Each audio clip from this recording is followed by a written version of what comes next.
Pemirsa, saat ini kita lagi berada di kawasan Tebat Gelumpai, di mana di sini kalau kita lihat ada pembangunan jalan. Sepertinya jalan dibangun keliling nih. Proyek pembangunan jalan Tebat Gelumpai ini pun menuai pertanyaan, terutama terkait dengan azas perencanaan, penganggaran, dan skala prioritas pembangunan daerah. Tak tanggung-tanggung, anggaran untuk pekerjaan pembangunan jalan di Tebat Gelumpai ini mencapai 2,6 miliar lebih. Apalagi pekerjaan jalan tersebut baru sebatas pengerasan, bukan sampai ke aspal hot mix. Sehingga anggaran sebesar 2,6 miliar rupiah lebih tersebut terkesan sangat fantastis untuk sebuah proyek pembangunan pengerasan jalan di rawa. Apalagi di lahan proyek tersebut tidak ada rumah penduduk dan pemukiman penduduk. Sementara untuk akses jalan ke Tebat Gelumpai ini sudah tersedia, bisa melalui jalan depan Tebat Gelumpai, melalui jalan Dama, ataupun melalui jalan Pemangku Basri. Idealnya, pembangunan suatu proyek harus memperhatikan skala prioritas, outcome yang hendak dicapai, sosiokultural, dan sesuai dengan kebutuhan serta usulan masyarakat akar rumput. Pertanyaannya sekarang, apakah pembangunan, pengerasan, dan pembukaan jalan senilai 2,6 miliar tersebut sudah sesuai dengan aspirasi dan keinginan masyarakat setempat? Sudah sesuai atau belum dengan aspirasi dan keinginan masyarakat luas atau tidak? Apakah pembangunan tersebut juga bersifat mendesak, urgen, atau menjadi skala prioritas atau belum? Atau jangan-jangan, sekali lagi, jangan-jangan, ataukah hanya menjadi proyek empuk pejabat-pejabat semata? Di sisi lain, mungkin lebih banyak lagi jalan-jalan rusak, sekolah, dan fasilitas umum yang lebih layak dibangun, lebih urgen, dan mestinya lebih diprioritaskan daripada membangun jalan 2,6 miliar di atas bekas rawa Tebat Gelumpai. Contohnya ini, jalan sentra produksi pertanian yang dilewati oleh masyarakat Seginim yang sudah sangat rusak parah. Ini sudah berapa lama Pak Kades? 13 tahun. Belum ada tersentuh pembangunan Pak Kades. Baik pengerasan belum ada? Belum ada ya Pak ya? Nah, kalau dari pihak desa sendiri Pak, apakah sudah pernah mengusulkan ke kabupaten Pak? Kalau mengusulkan ke kabupaten hampir setiap tahun. Hampir setiap tahun. Ditambah lagi ini salah satu contoh kondisi sekolah dasar di salah satu desa di Kecamatan Bungamas yang kondisi plafonnya sudah rusak dan ini membahayakan murid yang belajar di sana. Kamu nanya.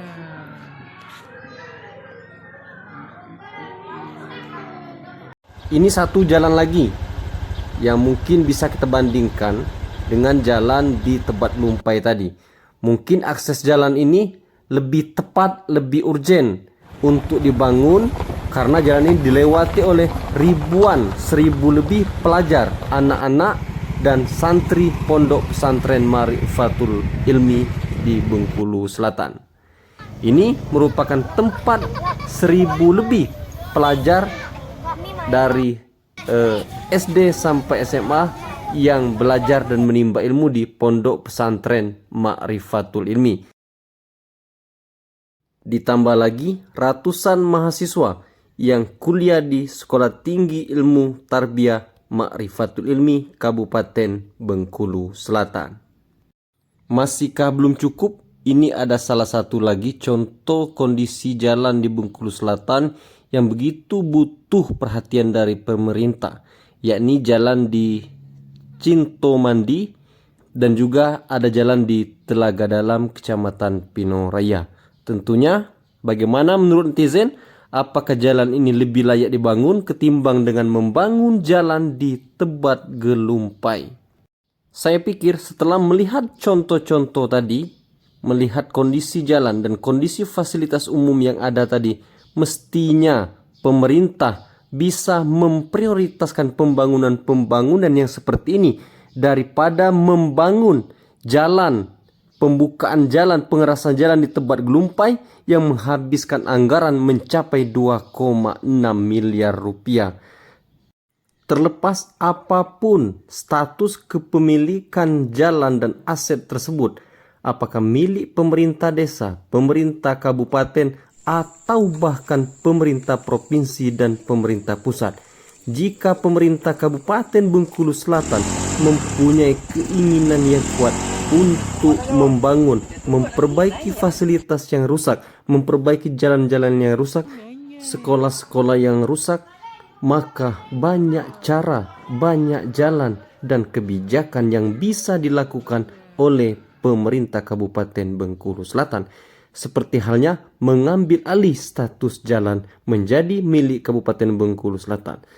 Sementara itu, Dinas PUPR Kabupaten Bengkulu Selatan melalui Kabid Bina Marga Abdullah Maya mengungkapkan bahwa pembangunan jalan, pembukaan jalan dan pengerasan jalan di kawasan Tebet Gelumpai merupakan salah satu upaya pemerintah daerah dalam rangka pengembangan wisata daerah, khususnya wisata di tengah kota. Namun pertanyaannya, apakah Tebet Gelumpai tersebut sudah menjadi salah satu objek wisata di Kabupaten Bengkulu Selatan?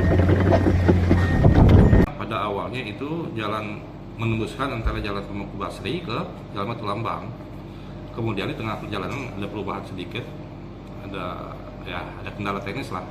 Akhirnya karena itu sudah dianggarkan, dibuat pemutar di dalam tempat itu. Tujuan pembangunan jalan ini itu untuk mendukung sarana pariwisata, sehingga nanti kita di Kota Mana ini ada tempat wisata di tengah kota, wisata danau misalnya, wisata Tebet. Jadi keliling jalan itu di Tebet Gelumpai itu? Keliling, mutar di dalam, Pak. Berapa panjang jalan itu? Panjang jalan 580 meter. Dengan lebar? Dengan lebar 7. Itu pengerasan, Pak, atau langsung hot mix? Pengerasan dulu, setelah keras sudah padu, nanti ke depan mudah-mudahan tetap berkelanjutan dan di aspal itu. Kalau sekarang ini baru pengerasan dulu, Pak? Pengerasan dulu. Berapa anggarannya? Anggaran 2,6 sekian. 2,6 miliar? Iya.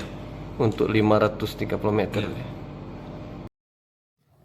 Untuk itu, kami berharap kepada aparat penegak hukum agar menyelidiki terkait dengan proses penganggaran, pengusulan, perencanaan, termasuk juga apakah pembangunan Tebet Gelumpai ini sudah sesuai secara administrasi, sudah melalui proses-proses yang benar, tahapan-tahapan yang benar, juga bisa dicek melalui hasil musrenbang, baik itu dari musrenbang tingkat desa, tingkat kecamatan, tingkat kabupaten, apakah ini sudah sesuai dengan perencanaan yang benar atau tidak. Apalagi beredar informasi bahwa proses penganggaran pembangunan jalan Tebet Gelumpai ini melalui Pokir DPRD Kabupaten Bengkulu Selatan. Apalagi pelaksanaan proyek pembangunan yang perencanaan dan penganggarannya melalui proses Pokir anggota dan pimpinan DPRD sangat rawan dengan berbagai permasalahan. Untuk itu, kami berharap kepada aparat penegak hukum, Kejaksaan Negeri Bengkulu Selatan atau Polres Bengkulu Selatan untuk memanggil pihak-pihak terkait dengan proyek senilai 2,6 miliar rupiah ini.